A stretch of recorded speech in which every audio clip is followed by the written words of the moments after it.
রক্তে ভেজা শহীদি কাফেলা বাংলাদেশ জামাত ইসলামী ভান্ডারিয়া পৌরসভা ২ নং ওয়ার্ড কর্তৃক আয়োজিত আজকের এই সাধারণ সভায় সম্মানিত মেহমান এবং আমার মাঝে উপস্থিত আছেন এই ২ নং ওয়ার্ডের সম্মানিত সেক্রেটারি এবং আরো উপস্থিত আছেন এই কাজীবাড়ির কৃতি সন্তান বাংলাদেশ জামাত ইসলামী সদ্য রোপণ জনাব মনিরুজ্জামান দুলাল কাজী এবং আমার প্রাণ প্রিয় জামাত ইসলামের ইসলাম পিপাসু কর্মী ও সহযোগী ভাইয়েরা, আসসালামু আলাইকুম। আপনারা জানেন বাংলাদেশ জামাত ইসলামী একটি ত্যাগ ও তিতিক্ষা এবং ত্যাগ দেওয়ার একটা দল।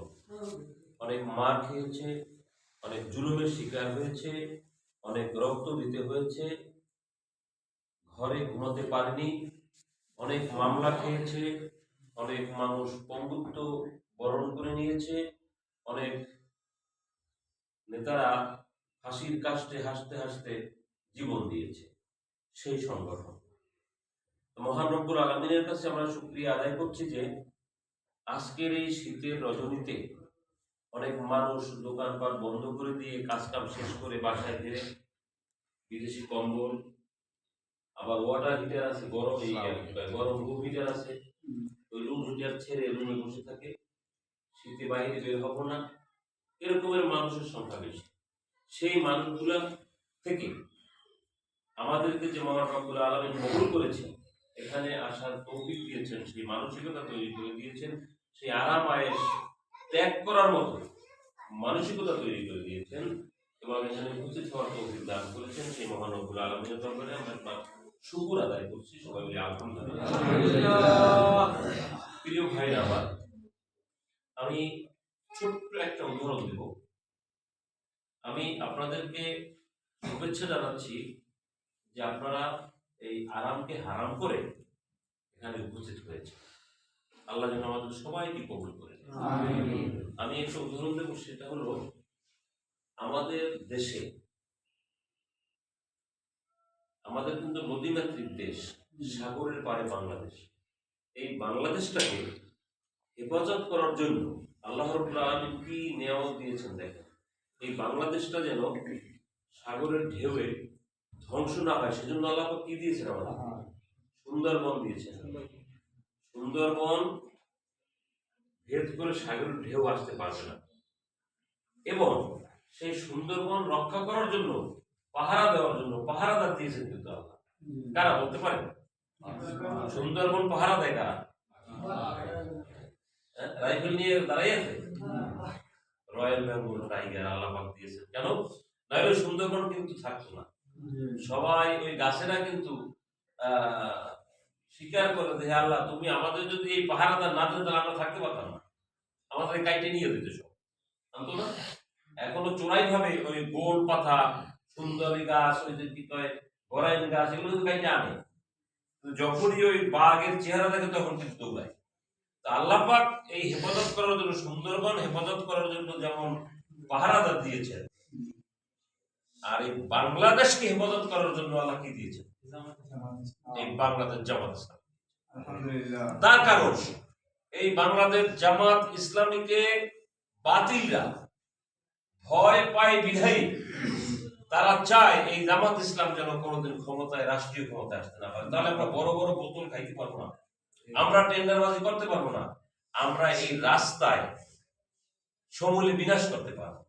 এই ভান্ডারিয়াতেই আমি উদাহরণ দিই আপনাদের চোখে সামনে, টিএনডি রোডটা আছে না, সেই রাস্তাটা করছে কিন্তু 1 বছর হয় নাই, হয়তো বা 6-7 মাস হয়েছে। আপনারা কেউ ওই রাস্তায় গেছেন কিনা দেখেন, সেই রাস্তাটার ভিতরে কিন্তু কুয়া কুয়া হইয়া একবারে ধ্বংসের পথে, মনে হয় যেন কয়েক যুগ হয়ে গেছে, অথচ রাস্তাটার বয়স হয় নাই 6 মাস। সেই রাস্তার কাজ করেছে কিন্তু ভান্ডারিয়ার কৃতি সন্তান, কন্ট্রাক্টর ভান্ডারিয়ারই সন্তান, এবং ওই রাস্তায় তার বাড়ির দরজায়। সেই রাস্তার দেখি দুরবস্থা। আপনারা মনে করেন ওই কাজটা যদি বাংলাদেশ জামাত ইসলামের কোন নেতা, কোন কন্ট্রাক্টর করতো, কি ওই ব্যবস্থা হইতো? আপনারা কি এ পর্যন্ত শুনেছেন যে বাংলাদেশ জামাত ইসলামের একজন সংগঠনের একজন কর্মী বা সহযোগী বা এক ভাই তার বাবাকে বৃদ্ধাশ্রমে দিয়ে আসছে? কোন মাদ্রাসায় লেখাপড়ার ছাত্র তার বাবাকে রাস্তায় ফেলে দিয়ে আসছে? আপনারা দেখেন, ছেলে আমেরিকা থাকে, ডাক্তার, ইঞ্জিনিয়ার, বড় বড় জজ, ব্যারিস্টার, কিন্তু বাবা কোথায়? বৃদ্ধাশ্রমে। বাবাকে দেখার মতো লোক নাই। আপনারা জানেন কিছুদিন আগে এক লোক আপনার ভিডিও কলে সে কিন্তু নিজে কথা বলতে বলতে নিজে পিস্তল নিয়ে নিজে আত্মহত্যা করেছে। আপনারা দেখছেন না? ওনার ছেলেরা কিন্তু আমেরিকায় থাকে, ওনার মেয়ে আমেরিকায় থাকে, কিন্তু নিঃসঙ্গ ভাবে ওই ঘরে একা থাকতো। কোন একটা ছেলে বা ছেলে বউ বা মেয়ে তার খবর নেয় নাই। তার মেয়ে ছিল নায়িকা, জামাই ছিল নায়ক রিয়াজ। তাহলে দেখেন, সেই লোকটা নিজে ভিডিও কলে ওপেন করে কথা বলতে বলতে বলতে বলতে বলতে সে নিজেকে শেষ করে দিয়েছে। যদি তার মেয়ে নায়িকা না হইয়া, যদি তার মেয়ে পর্দা পুশিদার একজন মুসলমানের কায়দায় হইতো, তাহলে কি বাবার এই দোষ হইতো? তার ছেলেরা আমেরিকায় গেছে, যদি তার ছেলে একজন আলেম হইতো, মাদ্রাসায় লেখাপড়া হইতো, তার এই অবস্থা হইতো? সেদিনকে গেছিলাম রাজপ্রসাদ, একটা নুরানি মাদ্রাসার উদ্বোধনে। এক অভিভাবক বলল, অভিভাবকদের পক্ষ থেকে কথা বলার সুযোগ করে দেওয়া হয়েছে। এক অভিভাবক বলল যে এটা হলো কোরআনের বাগান, শিশুদের বাগান, পদ্ম ফুলের বাগান। অর্থাৎ আজকের এই নুরানি মাদ্রাসায় এই ছেলেটা বাংলা, ইংরেজি, অঙ্ক সহ পাশাপাশি আরবি শিখছে। একটা নামাজ পড়তে কি লাগবে, শুরু থেকে শেষ পর্যন্ত নামাজ, রোজা, ইবাদত করতে কি লাগবে, সেটা তাকে শিক্ষা দেওয়া হয়।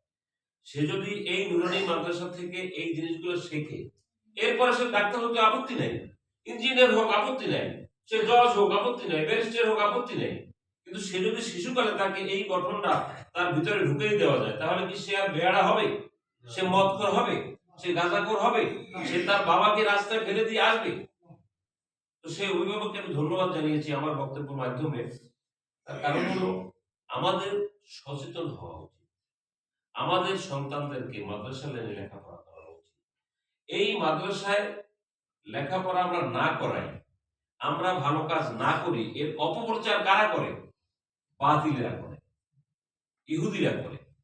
যারা এই ভালো কাজ সহ্য করতে পারে না তারা করে, যারা টেন্ডারবাজি করবে, যারা ঘুষ খাবে। আপনি দেখেন, কোন একটা অফিসে এই দেশে আপনি যান, ভূমি অফিস বলেন, ঘুষ সুদ ছাড়া কোনো কথা নেই। আপনি ঘুষ ছাড়া পুলিশের কাছে যান, ঘুষ দিতে হবে। ভূমি অফিসে যান, ঘুষ দিতে হবে। আপনি জেলা অফিসে যান, আপনি একটা সংস্থা যদি বলতে পারেন যে বাংলাদেশে এই সংস্থা আছে, পাসপোর্ট করতে যান, যে এখানে ঘুষ লাগে না, এই কথা যদি আপনি দেখাইতে পারেন, তাহলে আমি আপনাকে সেলুট জানাবো। পারবেন কেউ? বাংলাদেশে একটা সংস্থা আছে যেখানে ঘুষ নেই?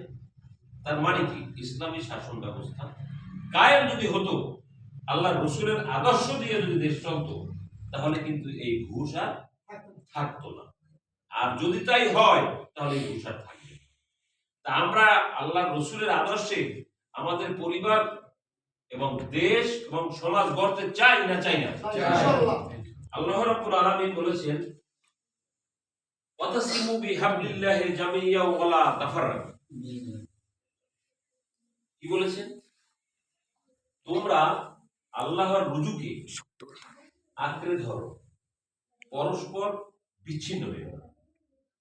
এখন আল্লাহর রুজুকে ধরতে বলছেন। আল্লাহর রুজু কি বুঝতে হবে? কি ধরবো আমরা? আল্লাহর রুজু মানে কি? কোরআন। আমরা কোরআনকে যদি মজবুত করে ধরি, আর যদি আমরা পরস্পর বিচ্ছিন্ন না হই, তাহলেই ইসলামী শাসন ব্যবস্থা, ইসলামী সমাজ, ইসলামী পরিবার কায়েম করা সম্ভব নাকি? তা আমি আপনাদেরকে উদাহরণ আহ্বান জানাই, আমরা আল্লাহ রসুলের আদর্শ দিয়ে, কোরআন হাদিস দিয়ে প্রথমে আমার পরিবার গঠন করতে হবে, আমার সন্তান, আমার সংসার, আমার পরিবার, এরপরে সমাজ গঠন করতে হবে, এরপরে রাষ্ট্র। তাহলে আমরা আজকে ওয়াদা করবো আল্লাহর কাছে এখান থেকে যাওয়ার আগে, যে আমি অন্তত রসুলের আদর্শ দিয়ে আমি চলবো, রসুলের আদর্শে আমার পরিবার চালাবো, রসুলের আদর্শে আমি আমার সমাজ ব্যবস্থা কায়েম করব। এরপরে যদি আমার সমাজ ব্যবস্থা আমি কায়েম করতে পারি রসুলের আদর্শ দিয়ে, রাষ্ট্র অটোমেটিক কায়েম হয়ে যাবে। আজকে যদি রাষ্ট্রীয়ভাবে আইন হয় বা আইন পাস হয় যে নামাজের সময় কোনো দোকান খোলা থাকতে পারবে না, তখন কিন্তু ভয় ঠেলায় বন্ধ করবে নাকি? সৌদি আরবে এটা আছে ভাই, যে নামাজের সময় দোকান তুমি নামাজ পড়ো আর না পড়ো তোমার দোকান বন্ধ রাখতে হবে। দোকানে যদি বন্ধ করা লাগে ভাই, নামাজটা পড়তে দোষ কি? তার মানে কি এটা হলো কি রাষ্ট্রীয় আইন। কারণ আমি আপনারা হাজারবার বললাম ভাই গান আসতেছি, হ্যাঁ ভাই এই তো একটা কাস্টমার আছে দিয়ে আসতেছি, আমি আবার যাই দেখি সে ওই দোকানই বসে, কি ভাই গেলেন না? আর ভাই কাস্টমার তো একজনের পরে আইতে এসে যেমন করেন কোন মনে বাসা নেই পরে কাদা দিবে।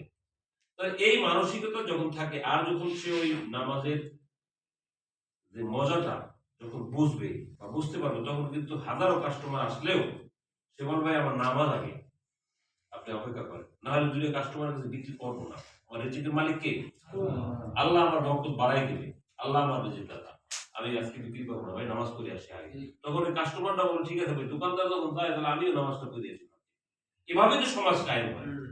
তো আমি আপনাদেরকে উদারত আহ্বান জানাই, আপনারা এই রসুলের আদর্শ দিয়ে, কোরআনের আইন দিয়ে আমরা যাতে আমাদের পরিবার, আমাদের সমাজ, আমাদের রাষ্ট্র গঠন করতে পারি। এবং আল্লাহ রাব্বুল আলামিন আমাদের একটা সুযোগ করে দিয়েছেন। আমরা আজকে সমবেত হয়েছি, এই 5ই আগস্টের আগে আমরা কিন্তু এভাবে সমবেত হতে পারতাম না। পারতাম? কি কেন পারতাম না? আমাদের ভয় লাগতো পুলিশ মনে হয় আসতে আসে, এই কে যেন সংবাদ দিলে আমাদেরকে ধরে নিয়ে যাবে। আল্লাহ রাব্বুল আলামিন আমাদেরকে সুযোগ করে দিয়েছেন, তো সুযোগ করে দেওয়ার পরে যদি সেই সুযোগ আমরা কাজে না লাগাতে পারি, সেই সুযোগ যদি আমরা সেই সুযোগ যদি ব্যবহার করতে না পারি, তাহলে কিন্তু আল্লাহ রাব্বুল আলামিন আবার আমাদের কাছ থেকে এটা কেড়ে নিয়ে যাবে।